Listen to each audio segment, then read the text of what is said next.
नमस्कार दोस्तों, आज मैं आप लोगों के बीच साइंस का अगला कड़ी को बढ़ाते हुए अभावजन्य रोग या स्कार्सिटी डिजीज के बारे में बताने जा रहा हूं। इसके पहले वाले वीडियो में हम कुपोषण को देखे थे, मरासमस रोग क्या है या सूखा रोग क्या है या क्वाशियोरकर रोग किसके कमी से होता है, ये सब की जानकारी पिछले वीडियो में हम बता चुके हैं। आज हम लोग जानेंगे अभावजन्य रोग या स्कार्सिटी डिजीज क्या होता है। सबसे पहले जाने कि अभावजन्य रोग का मतलब ही जो समझ रहे होंगे कि किसी पोषक तत्व का अभाव हुआ होगा। यदि मान लिया जाए कि कोई व्यक्ति है, वह जो है पर्याप्त भोजन कर रहा है, पर्याप्त भोजन प्रतिदिन कर रहा है, लेकिन कोई एक ऐसा पोषक तत्व है जिसकी उस भोजन में कमी है, और वह कमी यदि लंबी समय तक अगर होती है तो उस व्यक्ति को एक रोग ग्रसित हो जाता है, और वही रोग क्या कहलाती है? अभावजन्य रोग कहलाती है। जैसा कि यहाँ लिखा गया है कि यदि कोई व्यक्ति पर्याप्त भोजन पा रहा है, लेकिन कभी कभी उसके भोजन में किसी विशेष पोषक तत्व की कमी हो जाती है, और यह कमी यदि लंबी अवधि तक रहती है तो वह व्यक्ति उसके अभाव से ग्रसित हो जाता है, और ऐसा ही ग्रसित रोग अभावजन्य रोग कहलाता है। यहाँ हम परिभाषा भी लिख चुके हैं, ये देखिए यहाँ कि वे रोग जो लंबी अवधि तक पोषक तत्वों के अभाव के कारण, वे रोग जो लंबी अवधि तक, और लंबी अवधि मतलब ज्यादा, लगभग 2 महीने 3 महीने तक में ये जो है पोषक तत्वों के अभाव होती है, उससे जो रोग उत्पन्न होता है उसे हम क्या कहते हैं? हम अभावजन्य रोग कहते हैं। अगला लिखा है कि एक या अधिक पोषक तत्वों का अभाव हमारे शरीर में रोग या विकृतियां उत्पन्न कर सकती है।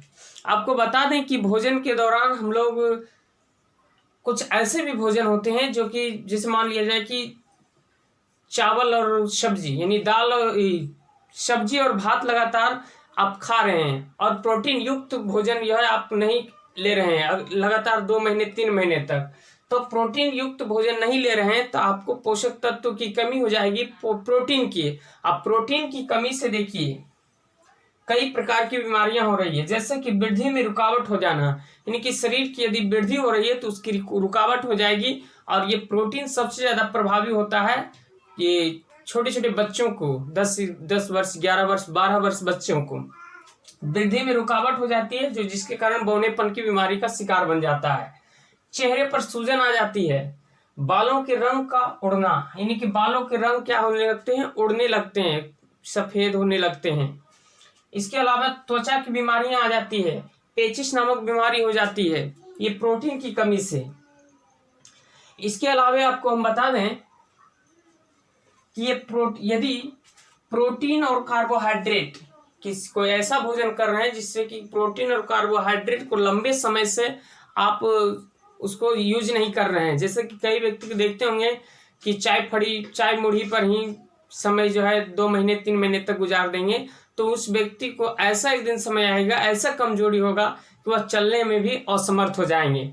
जैसा कि लिखा हुआ है कि प्रोटीन और कार्बोहाइड्रेट के लगातार यदि कमी होगी, लगातार अभाव होगा लंबी अवधि तक, तो उसकी शरीर की वृद्धि पूरी तरह से रुक जाएगी, और ऐसा व्यक्ति बहुत दुबला पतला हो जाएगा, इतना दुबला पतला हो जाएगा कि वह चलने से भी असमर्थ हो जाएगा, और अधिक दिन तक ऐसा ही लगातार बना रहेगा तो उसकी मृत्यु भी हो सकती है।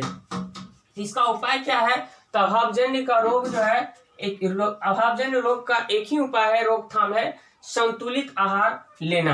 यानी हमेशा संतुलित आहार की जो है डिमांड करता है हमारा शरीर। जैसे कि आप लोग देखते ही भी होंगे कि जब लंबे अवधि तक प्रोटीन युक्त या वसा युक्त भोजन जब आप नहीं करते हैं तो मन में चलते रहता है। जैसे कि जो सर्वाहारी मनुष्य हैं वो ये सिंपल भोजन खा रहे हैं 2 महीने 3 महीने अगर हो जाता है, इस दौरान आपको लगने लगता है कि थोड़ा मछली खाएं, मुर्गा खाएं, जिसमें कि प्रोटीन युक्त रहता है, तेल की अधिकता हो जाएगी, वसा भी मिल जाती है, तो ऐसा हमारा शरीर खुद डिमांड करता है, तो उस डिमांड को पूरा करना चाहिए ये अभावजन्य रोग से बचने के लिए। इसके अलावा आपको बता दें कि हमारे पोषक तत्व में विटामिन भी आते हैं और खनिज लवण भी आते हैं, उसके कमी से भी कई प्रकार के रोग होते हैं। अभी हम उसे देखते हैं। तो यहाँ ध्यान देंगे कि विटामिन और खनिज लवणों के अभाव के कारण होने वाले कुछ रोग और उसके लक्षण के बारे में बताया गया है। ध्यान देंगे जैसा कि विटामिन ए है, विटामिन ए की कमी से जो है अभावजन्य रोग या इसका विकार क्या है, रतौंधी है। रतौंधी का लक्षण क्या है कि कमजोर दृष्टि मतलब आँख कमजोर हो जाती है और अंधेरे में अर्थात रात में जो है कम दिखाई देने लगता है और कभी कभी ऐसा समय भी आता है कि पूरी तरह से दिखाई नहीं देता है। आपको बता दें अगर बच्चे में विटामिन ए की कमी हो जाएगी, अधिक कमी हो जाएगी लंबे समय तक के लिए, तो बच्चे अंधे भी हो सकते हैं। नेक्स्ट देखेंगे विटामिन बी। विटामिन बी की कमी से जो है बेरी नामक रोग होता है और इसका लक्षण क्या है कि दुर्बल पेशी मतलब ये मांसपेशियां जो है दुर्बल हो जाती है और काम करने की ऊर्जा में कमी होती है। अब बात आई ये सबका स्रोत आप पूछेंगे तो स्रोत इसके पिछले बार वीडियो में हम बता चुके हैं, प्लेलिस्ट में आप जाकर देख सकते हैं। विटामिन के स्रोत बताया गया, विटामिन के प्रकार बताया गया है और उसकी कमी से होने वाले रोग भी बताया गया। यहाँ भी हम चर्चा कर रहे हैं। विटामिन सी की कमी से जो है स्कर्वी नामक रोग होता है और स्कर्वी नामक रोग का लक्षण क्या है कि मसूड़ों से खून निकलने लगता है। देखें नहीं कि कई व्यक्तियों को देखें मसूड़े से ब्लड निकलने लगता है, घाव भरने लगता है, मुंह से बदबू आने लगता है, घाव भरने में अधिक समय लगना, यानी कि विटामिन सी की यदि आप में कमी रहेगी तो अगर कहीं घाव हो गया है तो वो घाव जल्दी भरेगा नहीं, सूखेगा नहीं। नेक्स्ट देखेंगे विटामिन डी। विटामिन डी जो है विटामिन डी की कमी से रिकेटस नामक बीमारी होती है। इसमें अस्थियां यानी हड्डी जो है क्या होती है, कमजोर हो जाती है और कमजोर होकर क्या होता है हड्डियां मुड़ने लगता है। कहीं कहीं देखिएगा किसी आदमी को हड्डियां जो है मुड़ जाता है। और आपको बता दें कि विटामिन डी का मुख्य स्रोत आपका सबसे ज्यादा मुख्य स्रोत है सूर्य का प्रकाश। नेक्स्ट देखेंगे ये चार ही विटामिन के बारे में यहाँ बताए हैं। विशेष विटामिन की कमी से विटामिन के स्रोत ये सब की जानकारी लेना हो तो प्लेलिस्ट में जाएं, आपको वीडियो अपलोड कर दिया गया है, वहां देख सकते हैं। नेक्स्ट कुछ खनिज लवण के बारे में जानेंगे।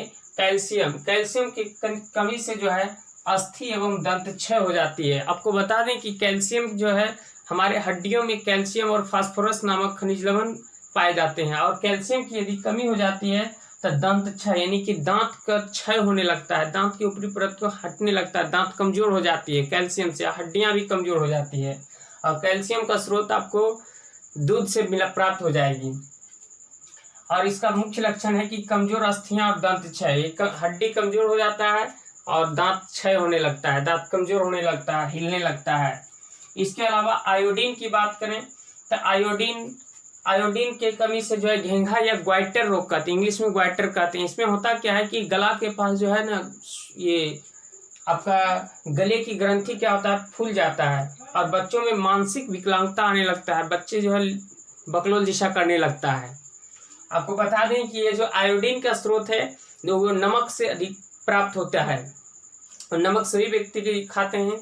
अगर शुद्ध नमक खाना है देखते होंगे नमक में लिखा रहता है आयोडीन युक्त नमक, तो आयोडीन अगर रहेगा तो घेंघा नामक बीमारी नहीं होगा और गले की ग्रंथि नहीं फूलेगा।